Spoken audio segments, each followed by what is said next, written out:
Sonam sir को घसीटकर गाली गलौज करके लेकर गए। Tough, and India has been no exception. This is India, this is my country. ঠিক 2 বছর পর আজ 2026 সালের জুলাই মাস শেষের দিকে সোশ্যাল মিডিয়ায় একের পর এক ভিডিও ভাইরাল হচ্ছে।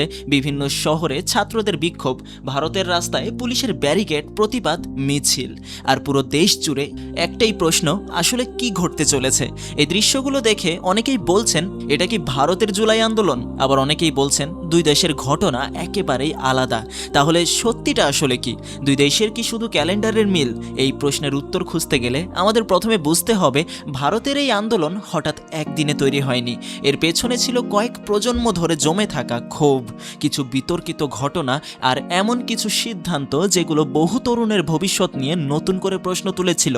আর ঠিক সেই কারণেই আজকের ভিডিওতে আমরা ভারতের পরিণতিতে আসলে কি লেখা আছে, আসলেও কি মোদির গদি ভেঙে যেতে চলেছে, আর তাদের এই আন্দোলনের সাথে আমাদের আন্দোলনের মিল আর অমিল কোথায় সেই নিয়েই আলোচনা করব। তাহলে চলুন শুরু করা যাক। একটা আন্দোলন কখনোই হঠাৎ করে জন্ম নেয় না, এর শুরু হয় অনেক আগে থেকেই। ভারতের এই আন্দোলনের ক্ষেত্রেও ঠিক সেটাই ঘটেছিল। তাই চলুন কয়েক মাস পেছনে ফিরে যাই। 2026 সালের শুরুতে ভারতের লাখ লাখ শিক্ষার্থী তাদের ভবিষ্যতের সবচেয়ে গুরুত্বপূর্ণ পরীক্ষাগুলোর একটার প্রস্তুতি নিচ্ছিল। কারণ ভারতের মতো দেশে একটা জাতীয় প্রতিযোগিতামূলক পরীক্ষায় ভালো ফল মানে শুধু একটা সার্টিফিকেট নয়, বরং একটা বিশ্ববিদ্যালয়, একটা চাকরি, এমনকি পুরো জীবনের গতিপথ বদলে যাওয়ার সুযোগ। কিন্তু সেই স্বপ্নে প্রথম ধাক্কা আসে যখন দেশের অন্যতম গুরুত্বপূর্ণ ভর্তি পরীক্ষা নিটকে ঘিরে প্রশ্ন ফাঁসের অভিযোগ সামনে আসে। এরপর তদন্ত, বিতর্ক এবং পরীক্ষা নিয়ে অনিশ্চয়তা শুরু হয়। বহু শিক্ষার্থী ও অভিভাবক দাবি করেন যারা সৎভাবে নিজের অর্জনের আশা করেছিল তাদের ভবিষ্যৎ অন্যায়ভাবে ক্ষতিগ্রস্ত হয়েছে। শুরুতে অনেকে ভেবেছিলেন এটাও হয়তো কয়েকদিনের বিতর্ক, সংবাদ মাধ্যমে আসবে, তারপর ধীরে ধীরে হারিয়ে যাবে। কিন্তু বাস্তবতা হলো উল্টো। কারণ এটি শুধু একটা পরীক্ষার প্রশ্নপত্র ফাঁসের অভিযোগ ছিল না, এটি পরিণত হয় এক বড় প্রশ্নে। যদি একটা জাতীয় পরীক্ষার উপরে আস্থা না থাকে তাহলে একজন তরুণ আর ভবিষ্যতের উপর ভরসা করবে কিভাবে? এই প্রশ্নটাই ধীরে ধীরে হাজারো শিক্ষার্থীর ব্যক্তিগত ক্ষোভকে একটা সম্মিলিত আন্দোলনের ভিত্তিতে পরিণত করতে শুরু করে।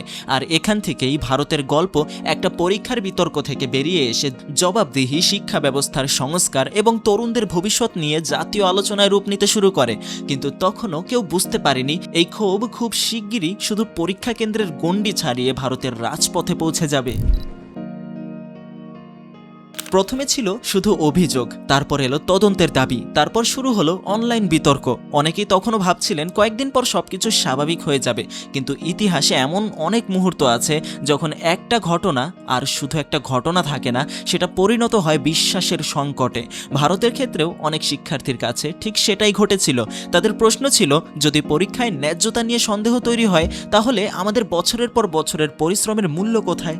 এই প্রশ্ন ধীরে ধীরে সোশ্যাল মিডিয়া থেকে কলেজ ক্যাম্পাসে পৌঁছায়, ক্যাম্পাস থেকে ছাত্র সংগঠনে, আর সেখান থেকে রাস্তায়। প্রথম দিকে বিক্ষোভ ছিল ছড়িয়ে ছিটিয়ে। কেউ পরীক্ষা ব্যবস্থার সংস্কার চাইছিল, কেউ দায়ীদের বিরুদ্ধে ব্যবস্থা, কেউ আবার শিক্ষামন্ত্রীর পদত্যাগের দাবি করেছিল।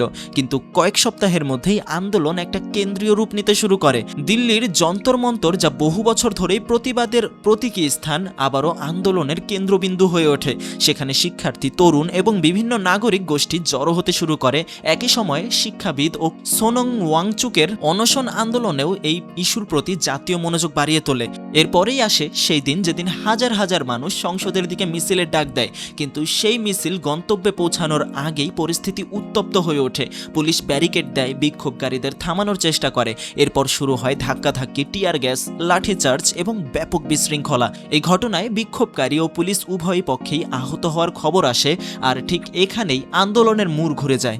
কারণ রাস্তায় যা ঘটেছিল তা দ্রুতই ছড়িয়ে পড়ে সোশ্যাল মিডিয়ায়। কয়েক ঘন্টার মধ্যে লক্ষ লক্ষ মানুষ মোবাইলের পর্দায় সেই দৃশ্যগুলো দেখতে শুরু করে। যারা আগে শুধু একটা পরীক্ষার বিতর্ক নিয়ে শুনেছিল তারা এখন একটা বৃহত্তর ছাত্র আন্দোলনের ছবি দেখছে। অনেক মানবাধিকার সংগঠন পুলিশি বল প্রয়োগ নিয়ে তদন্তের আহ্বান জানায়। অন্যদিকে সরকার আইন শৃঙ্খলা রক্ষার প্রয়োজনীয়তার কথা বলে।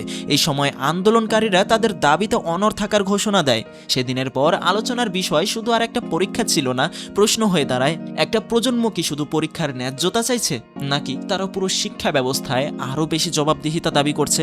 আর এই প্রশ্নের উত্তর খুঁজতেই আন্দোলন ঢুকে পড়ে তার সবচেয়ে গুরুত্বপূর্ণ অধ্যায়ে। আপনি যদি গত কয়েকদিন ধরে সোশ্যাল মিডিয়ায় চোখ রেখে থাকেন তাহলে নিশ্চয়ই এই দৃশ্যগুলো আপনার চোখেও পড়েছে। দিল্লির রাজপথে হাজার হাজার শিক্ষার্থীর মিছিল, পুলিশের ব্যারিকেড, টিয়ার গ্যাস, লাঠিচার্জ আর আতঙ্কে দৌড়াতে থাকা তরুণ তরুণীরা। কিন্তু ঘটনাগুলো এখানেই থেমে থাকেনি। সংসদ অভিমুখে বিক্ষোভের পর বিরোধী নেতা রাহুল গান্ধী প্রতিবাদে অংশ নেন। পরে পুলিশ তাকে এবং আরও কয়েকজন বিরোধী নেতাকে আটক করে, যা আন্দোলনকে আরও বড় রাজনৈতিক আলোচনায় নিয়ে যায়। শুধু রাজনীতিবিদ নন, বলিউড থেকে প্রতিক্রিয়া আসতে শুরু করেছে।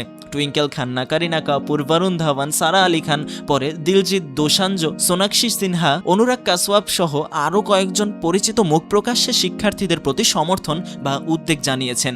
অন্যদিকে সরকার বলছে পরীক্ষা সংক্রান্ত অনিয়মের বিরুদ্ধে যত দ্রুত বিচার, কঠোর আইন এবং প্রশাসনিক পদক্ষেপ নেওয়া দরকার সে সব নেওয়া হচ্ছে। কিন্তু আন্দোলনকারীদের দাবি, এতে শুধু সমস্যার লক্ষণ ধরা হচ্ছে, মূল কারণ নয়। আজ ভারতের বিভিন্ন শহরে এই আন্দোলন নিয়ে আলোচনা চলছে। কেউ এটিকে ছাত্রদের ন্যায্য অধিকারের লড়াই বলছেন, আবার কেউ বলছেন এটি এখন শুধু একটা পরীক্ষা নয়, এটি তরুণ প্রজন্মের ভবিষ্যৎ, আস্থা এবং জবাবদিহির প্রশ্নে পরিণত হয়েছে। এখন পর্যন্ত এই সব কথা শুনে হয়তো আপনার মনে একটা প্রশ্নই আসছে, তাহলে কি ভারতের আন্দোলন আর বাংলাদেশের জুলাই আন্দোলন একই ধরনের? উত্তরটা কিন্তু সহজ নয়, কারণ ক্যামেরা কখনো পুরো সত্য ঘটনা দেখায় না। ক্যামেরা শুধু দেখায় রাস্তায় মানুষ আছে, স্লোগান আছে, পুলিশ আছে, সংঘর্ষ আছে।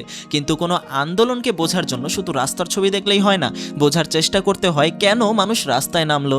এখানেই বাংলাদেশ আর ভারতের গল্প আলাদা হয়ে যায়। তৎকালীন বাংলাদেশের জুলাই আন্দোলন ধীরে ধীরে একটা বৃহত্তর রাজনৈতিক গণঅভ্যুত্থানের রূপ নেয়, যার ফলে দেশের রাজনৈতিক ক্ষমতার কাঠামোতে বড় পরিবর্তন এসেছিল। অন্যদিকে ভারতের বর্তমান আন্দোলনের সূচনা হয়েছে শিক্ষা ব্যবস্থা, পরীক্ষার সচ্ছলতা এবং তরুণদের ভবিষ্যৎ নিয়ে ক্ষোভ থেকে। পরে এর সঙ্গে বেকারত্ব, জবাবদিহিতা এবং প্রশাসনিক সংস্কারের দাবিও যুক্ত হয়েছে।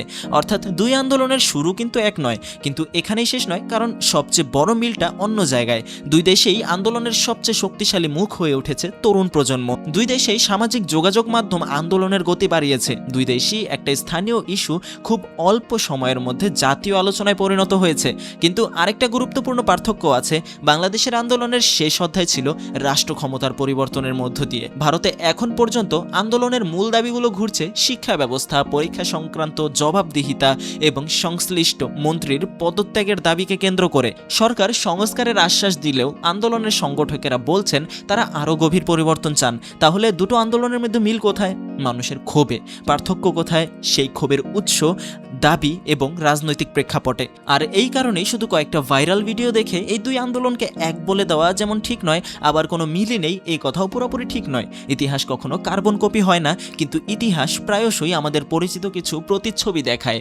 আর ভারতের বর্তমান আন্দোলনও হয়তো সেই প্রতিচ্ছবিগুলোর একটি, যার শেষ অধ্যায় এখনো লেখা বাকি।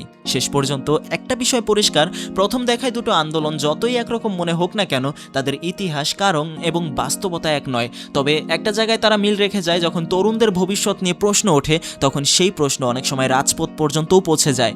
এখন দেখার বিষয়, ভারতের এই আন্দোলন ইতিহাসের একটা ক্ষণস্থায়ী অধ্যায় হয়ে থাকবে নাকি সত্যি কোনো বড় পরিবর্তনের সূচনা করবে, সেই উত্তর সময়ই বলে দিবে। ততক্ষণ চাইলে আপনি ভিডিওটা লাইক করে বন্ধুদের সাথে শেয়ার করে দিতে পারেন আর আমাদের জুম বাংলার সাথেই থাকুন।